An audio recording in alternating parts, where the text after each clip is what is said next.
नमः शिवाय, हर हर महादेव, श्री शिवाय नमस्तुभ्यम। एक वृत्ति में, एक मन में ये भाव जागृत होना चाहिए कि हम किसी दूसरे के दरवाजे पर नहीं, हम हमारे पिता के दरवाजे पर, हमारे बाप के दरवाजे पर आकर कथा का लाभ ले रहे हैं। और मैंने तेरे ही भरोसे बाबा, तेरे ही भरोसे हवा बिच उड़ती जावांगी बाबा, डोर तो चढ़ी में कटी जावांगी। भोले मैं तेरी पतंग, शंभू मैं तेरी पतंग, हवा बिच उड़ती जावांगी बाबा, डोर तो छठी में कटी जावांगी। भगवान देवाधिदेव महादेव, भगवान शिव ओगड़दानी, त्रिकालदर्शी, कैलाशी, अविनाशी शिव तत्व कहता है। परसों के दिन की कथा में कहा था कि 10 अश्वमेध यज्ञ का फल एक बार भगवान शंकर के मंदिर में जाकर मात्र दर्शन करने से प्राप्त हो जाता है। 10 अश्वमेध यज्ञ का फल।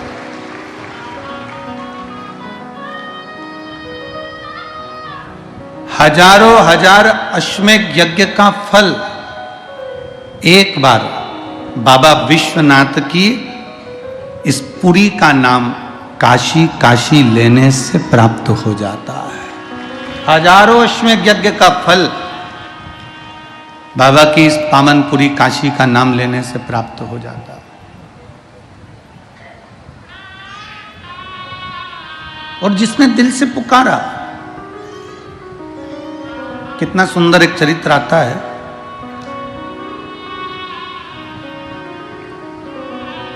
भगवान शंकर के दरवाजे के द्वार बाहर द्वारपाल वीरभद्र और मणिभद्र और भगवान शिव की चौखट पर नीचे की ओर और ऊपर की ओर विराजमान रहने वाली भाग्य देवी।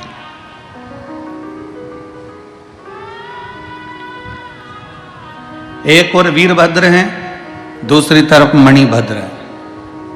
और बाबा की उस पवित्र चौखट पर नीचे भी और ऊपर भी भाग्य देवी विराजमान।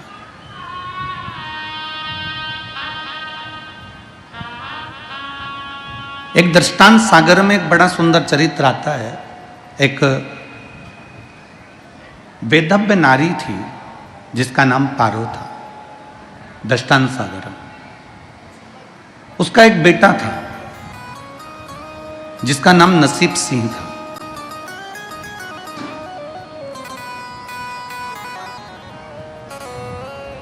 नाम भले नसीब सिंह था पर नसीब श्रेष्ठ नहीं था।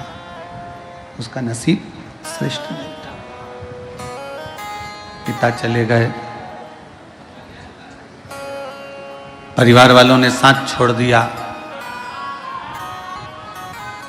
कुटुंब, पिता, परिवार सब साथ छोड़ दिए। बेधव्य नारी पारो अपने बेटे नसीब के साथ में रहने लगी। भाग्य ठीक नहीं।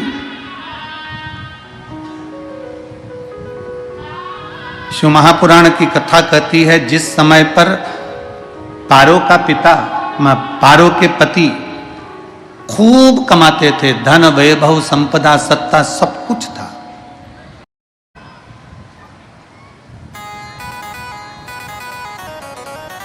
और देख लिया संसार हमने, देख लिया सब मतलब के यार हमने, देख लिया झूठे नाते झूठे रिश्ते, झूठे नाते झूठे रिश्ते, अरे झूठा है संसार हमने देख लिया, सब मतलब के यार हमने देख लिया।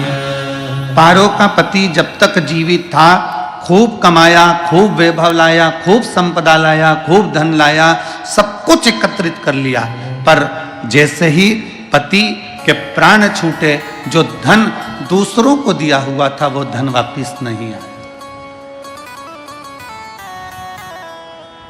वो संपदा वापिस नहीं आई। वो वैभव चले गया,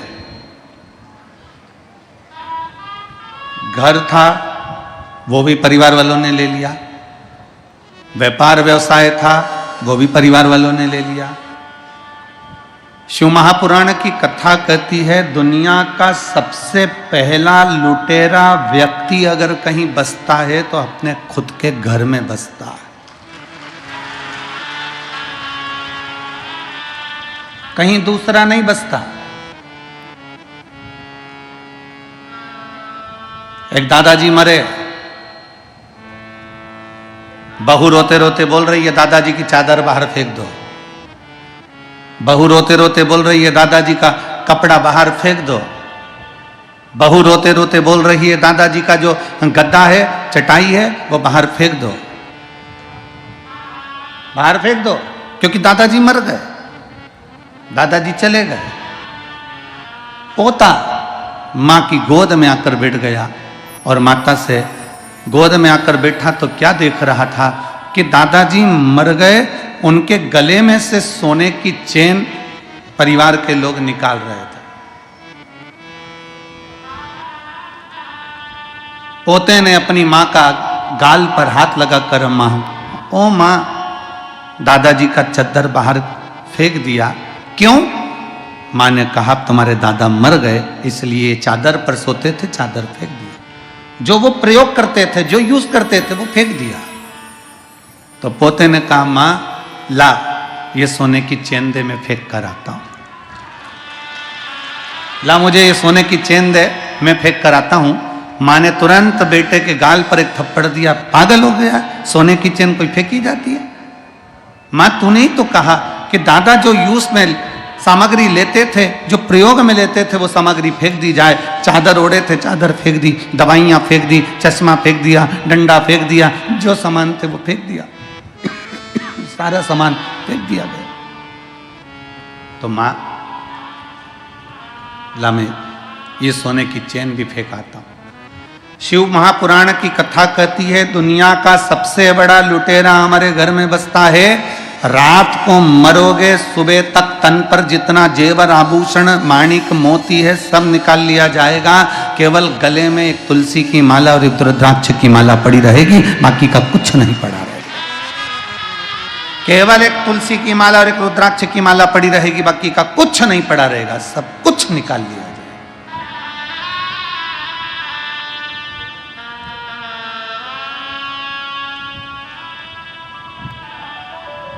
परिवार वालों ने दुकान ले ली, परिवार वालों ने घर ले लिया, परिवार वालों ने व्यापार ले लिया, परिवार वालों ने व्यवसाय ले लिया, सब कुछ समाप्त कर दिया। पारो आखिरी में अपने बेटे के साथ में रहती है। भले बेटे का नाम नसीब से रख दिया हो कि ये किस्मत वाला होगा, किस्मत वाला होगा, पर वही किस्मत नहीं है महाराज, कोई किस्मत।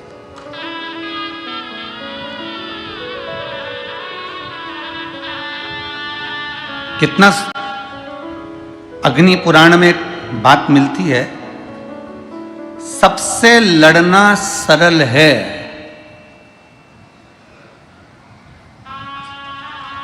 अग्नि पुराण में एक बात मिलती है, सबसे लड़ना सरल है।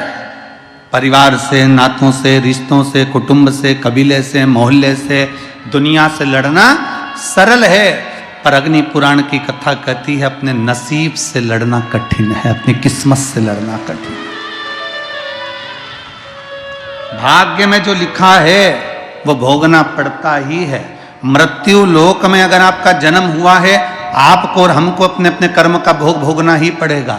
संसार सागर में अगर जन्म लिया है, आपको और हमको ये सारे भोग भोगना ही पड़ेगा। भगवान राम भी अगर मृत्यु लोक में आए तो उनको भी अपने कर्म की गति का स्मरण करना पड़ा।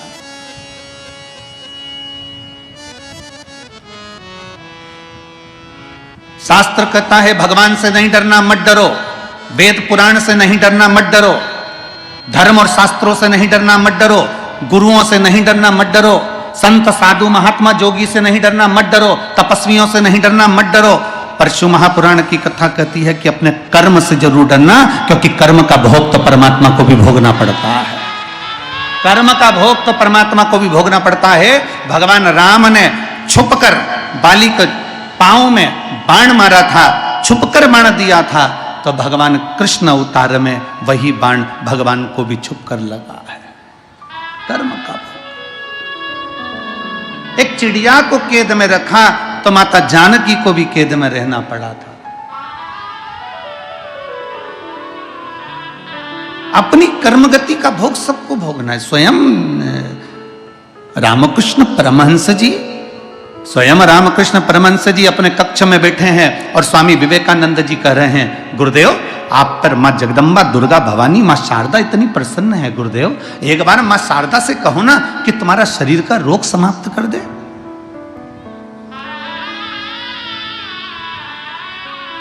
गुरुदेव मां जगतजननी शारदा भवानी तो आपसे बात करने आती है। स्वामी विवेकानंद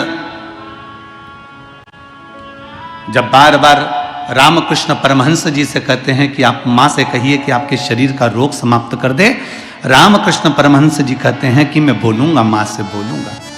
एक दिन रामकृष्ण परमहंस जी से स्वामी विवेकानंद ने कहा, आज आपको मां से कहना पड़ेगा कि मेरे शरीर का रोग समाप्त करो। रामकृष्ण परमहंस जी अपने कक्ष में चले गए, दरवाजा बंद कर लिया। नरेंद्र को लगा, स्वामी विवेकानंद जी को लगा कि अब मेरे गुरुजी मां से कहेंगे कि मेरे शरीर में जो रोग हो गया है, जो कैंसर जैसी बीमारी हो गई है, इसको समाप्त कर दो मां। मां आई, जगत जननी दुर्गा भवानी मां शारदा आ गई, और शारदा भवानी जैसे ही सामने आई और मां सामने आते से पूछती है रामकृष्ण से, ए रामकृष्ण क्या बात है, मुझे क्यों याद किया? मां ये स्वामी विवेकानंद बार बार कहता है कि तुमसे बात करो, इसलिए मैंने तुम्हें पुकारा है। ये नरेंद्र रोज कहते हैं कि मैं तुमसे पूछूं, इसलिए पुकारा है मां मैंने। क्या चाहिए? मां शारदा कह रही है, बोल बोल रामकृष्ण क्या चाहिए? रामकृष्ण परमहंस जी कहते हैं, मां बस इतनी कृपा करना कि जब मेरे प्राण छूटे ना मां, तो तेरी गोद मिल जाए, इससे बढ़कर और कुछ भी नहीं चाहिए।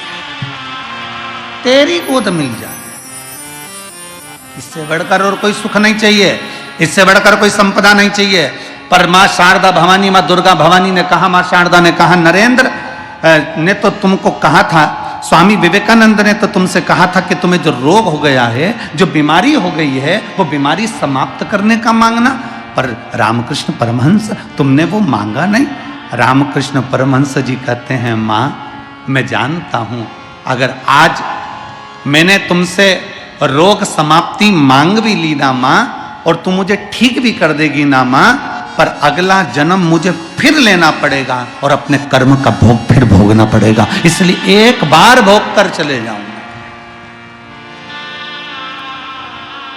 एक बार मैं अपने कर्म का भोग भोग लूं, एक बार मैं अपनी कर्म गति का भोग भोग लूं, एक बार मैं अपने कर्म का जो भोग है उसे भोग लूं। शिव महापुराण की कथा कहती है, अगर अपनी ड्यूटी का समय सुबह 8 बजे से लेकर शाम को 4 बजे तक है, सुबह 8 बजे से 4 बजे तक ड्यूटी पूरी करो। अगर आधी ड्यूटी करोगे तो तुम्हारे को फिर रात्रि में आकर ड्यूटी करना पड़ेगी, या दूसरे दिन ज्यादा ड्यूटी करना पड़ेगी, ज्यादा दिन ज्यादा खड़े रहना पड़ेगा, दूसरे दिन ज्यादा खड़े रहना पड़ेगा। अपनी ड्यूटी पूरी करो। उसी तरह शिव महापुराण की कथा कहती है, मृत्यु लोक में जन्म लेने के बाद, मानव शरीर मिलने के बाद हमारी कर्म गतियां हमको भोगना है। जितना भोग सकते हैं आज भोग लें, और भोगने के साथ में भगवान शंकर पर एक लोटा जल चढ़ाते चढ़ाते हमको मालूम ना पड़े कि हमारे कर्म गति का भोग हम कैसे भोग रहे हैं। शिव को समर्पित कर कर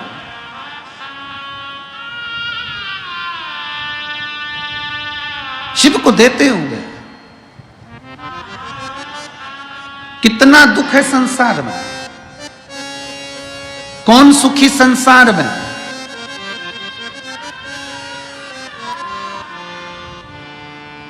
धन का बिस्तर मिल जाए पर नींद को तरसे धन का बिस्तर मिल जाए पर नींद को तरसे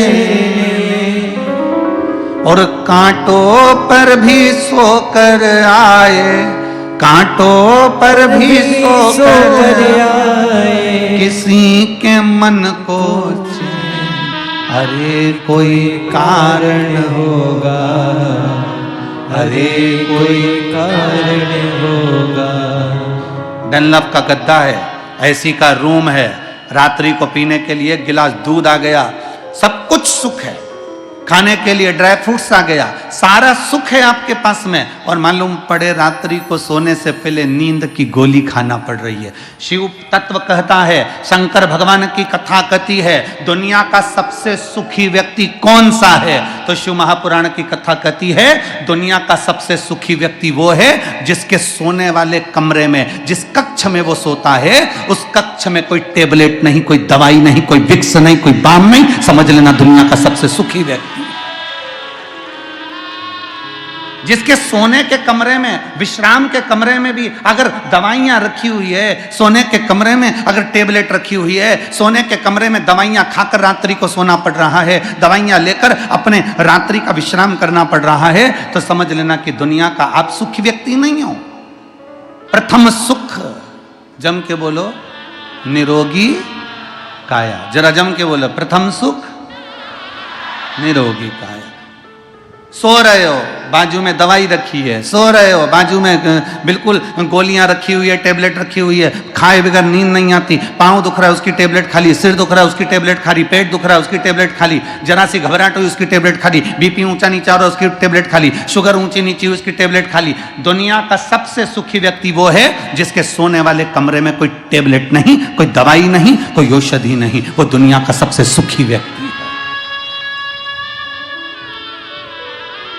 वरना कमा तो रहे हो, भरी जवानी है, 4-4 दुकानें चला रहे हो, भरी जवानी है, बहुत अच्छी नौकरी कर रहे हो, भरी जवानी है, खूब कमाया, 60-70 हजार, 1 लाख 2 लाख 5 लाख रुपए महीना भी कमाया, और मालूम पड़े कि घर में कभी पत्नी बीमार पड़ रही, कभी बच्चे बीमार पड़ रहे, कभी माँ बीमार पड़ रही, कभी पिता बीमार पड़ रहा, और मालूम पड़े कमाया हुआ सारा धन बीमारी में लगता जा रहा है, तो विचार करना कि वो कमाई का क्या फल मिल गया।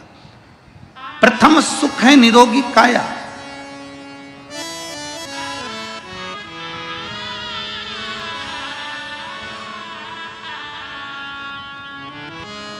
भगवान की भक्ति में लो, खूब मेहनत करो। निवेदन है, जो कल निवेदन करा था आज फिर कर रहे हैं, शरीर की कैपेसिटी से ज्यादा कमाओ, मना नहीं है, जितना कमा सकते हो उतना कमाओ। पर शिव महापुराण की कथा कहती है कि वो धन जो तुमने कमाया है वो अपने ऊपर, खुद के ऊपर खर्च भी करो, जोड़ जोड़ कर रख कर चौकीदार मत बनो। स्वयं का कमाया धन स्वयं के लिए भी होना चाहिए। यहां बंडे बाबा बैठे हुए हैं, इनका सामने सफेद एक झोला रखा हुआ है, बस ये झोला है, और तन पर जो कपड़ा पहने हैं बस वही कपड़ा है, धोते हैं वापिस पहन लेते हैं। भारत की भूमि पर अगर ये आते हैं तो 24 घंटे एक शहर में रहते हैं, दूसरे दिन दूसरे शहर में चले जाते हैं, उस शहर का पानी दूसरे दिन नहीं पीते।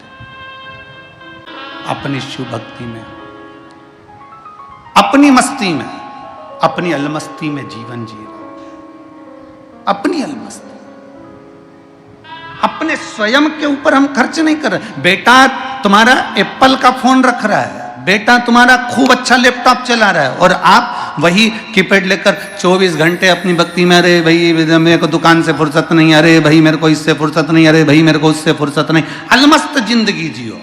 जितना कमाया अपने ऊपर कितना खर्च करा तुमने, मत तो किसी को नहीं देना, पर अपने ऊपर तो खर्च करो। सुख की 2 रोटी हम नहीं पा रहे। एक सेठ जी की दुकान पर एक भिखारी भीख मांगने के लिए आया, भिक्षाम देई। सेठ जी ने उसको भिक्षा दे दी। वो सामने बैठ गया, भिखारी सेठ जी की दुकान के ठीक सामने, और उसने अपने पोटले में से खाने का सामान निकाला और खाना प्रारंभ करा। खाना प्रारंभ करा, पोटले में से भोजन निकाला, खाना प्रारंभ करा। सेठ जी, नौकर बोला, सेठ जी मैं जाऊं, मेरे को भोजन का टाइम हो गया, 1:30 बज गई, 2 बज गई, मुझे खाना खाना, भोजन करना, जा। नौकर चले गए। भिखारी सामने बैठकर भोजन कर रहा है, नौकर छुट्टी लेकर अपने घर चले गया, भोजन कर रहा है। और सेठ जी कमाने के चक्कर में टिफिन पत्नी ने रखकर भेज दिया, ठंडा हो गया, पड़ा हुआ है, पर खा ही नहीं पा रहा, क्योंकि दुकान कौन देखे, ग्राहक कौन देखे। लगा कमाने कमाने कमाने कमाने, 4 बज गया, 5 बज गया, तब जाकर अब 2 रोटी खा रहा है, वो भी ठंडी, वो भी ठंडी।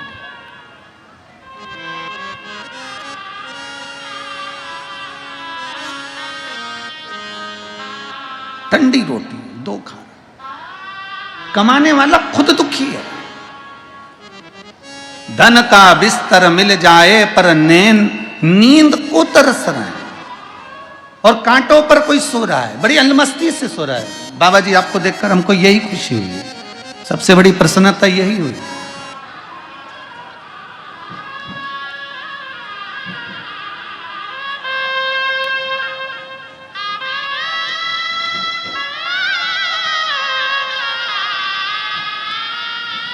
सबसे ज्यादा प्रसन्नता इसी चीज की हुई है। सबसे ज्यादा प्रसन्नता इसी बात की हुई है।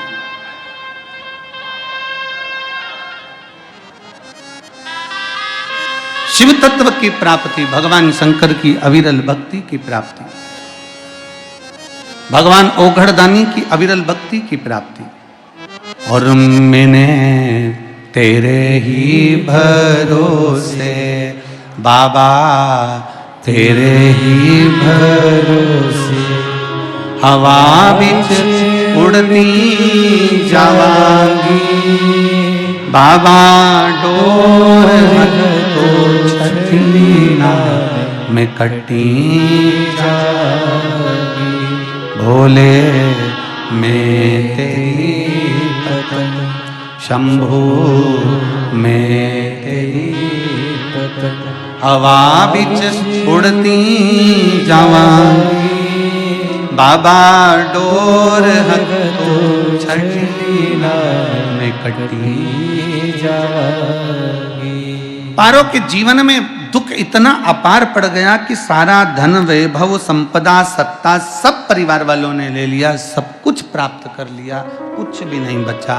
दूसरे के दरवाजे पर जाती, थोड़ा बर्तन घिस देती, बर्तन मांज देती, थोड़ा धन लेकर आ जाती, बच्चों का भरण पोषण कर देती, बच्चों का भरण पोषण।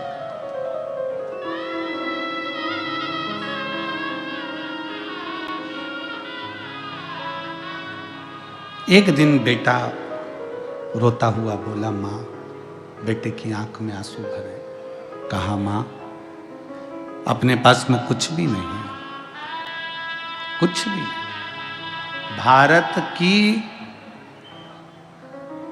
एक नारी, एक स्त्री, भारत की एक माँ ऐसी होती है जो अपने बच्चे के पास में हमेशा बल देती रहती है कि कौन कहता है कि अपने पास कुछ भी नहीं, कौन कहता है कुछ नहीं है,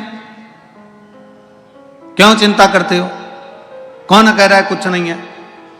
मां ने अपने बेटे से कहा, तू कहता है कि कुछ भी नहीं है, कौन कहता है कुछ नहीं है भगवान की अविरल भक्ति और शिव का नाम है।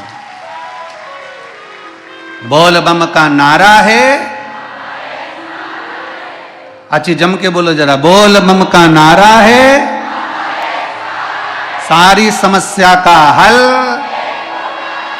एक लोटा जल। कौन कहता है कि कुछ नहीं है। शिव नाम, राम नाम, कृष्ण नाम,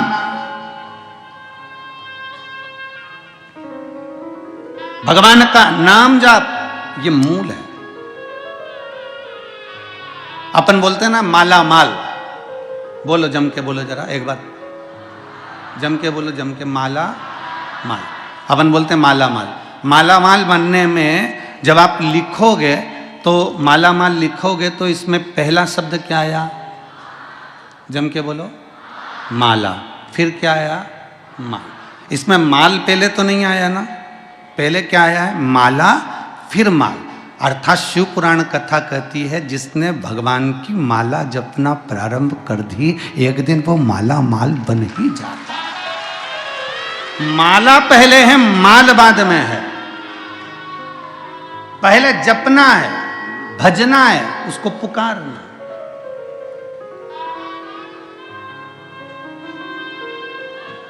पहले जपो, भजो, पुकारो। और जब मुंह से भजेंगे क्यों ना आएगा,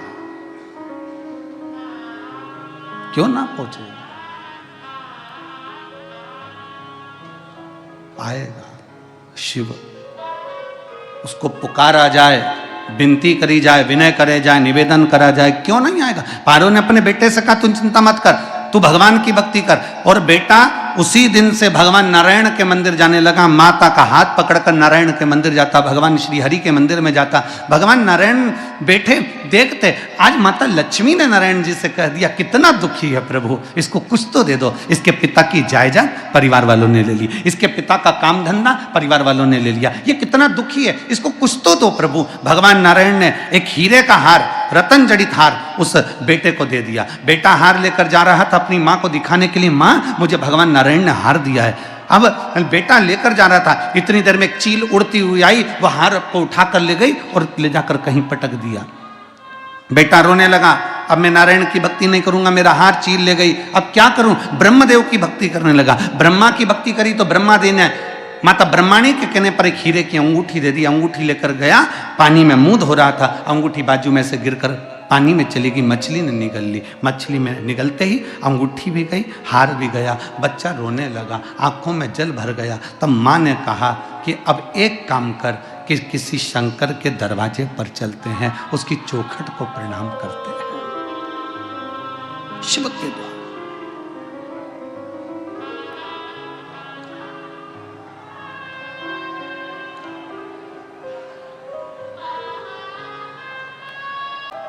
मां ने कहा चल शिव के द्वार चलते हैं, भगवान शंकर की चौखट पर चलते हैं, शिव के दरवाजे पर चलते हैं। बाबा भंडारी के दरवाजे पर चलते हैं।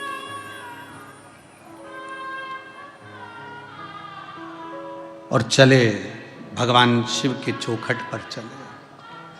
श्री शिवाय नमस्तुभ्यं, श्री शिवाय नमस्तुभ्यं,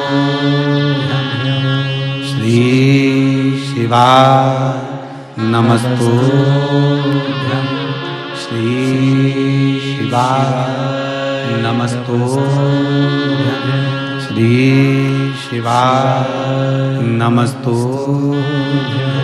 माँ बेटे का हाथ पकड़कर शंकर भगवान के दरवाजे पर जाने लगी, पंचाक्षर मंत्र का स्मरण करने लगी, षडाक्षर मंत्र का स्मरण करने लगी। नमः शिवाय, ओम नमः शिवाय, नमः शिवाय, ओम नमः शिवाय जपती जपती लेकर गई, शंकर भगवान के दरवाजे पर पहुंच गई, शिव की चौखट पर।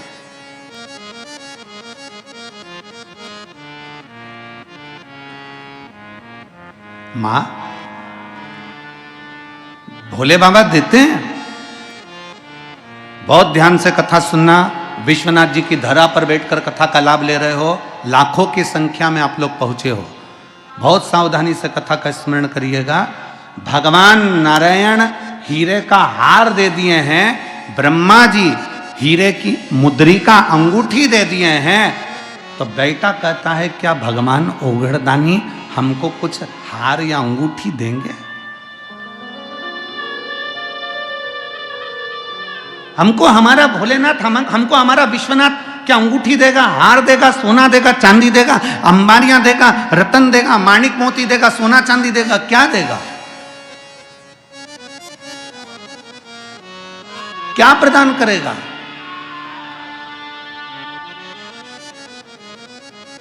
वहीं से एक संत निकल कर जा रहे थे, वहीं से एक संत निकल कर जा रहे थे, संत।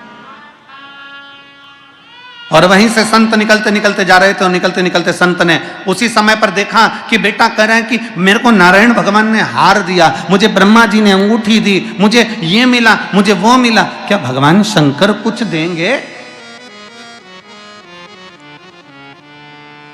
क्या भगवान शिव कुछ देंगे? तभी संत ने, और संत तो संत होता है, साधु तो साधु होता है, तपस्वी तो तपस्वी होता है, उसने तुरंत कह दिया शंकर भगवान तुझे ना हार देंगे ना अंगूठी देंगे, पर शंकर भगवान तेरी किस्मत पलट देंगे।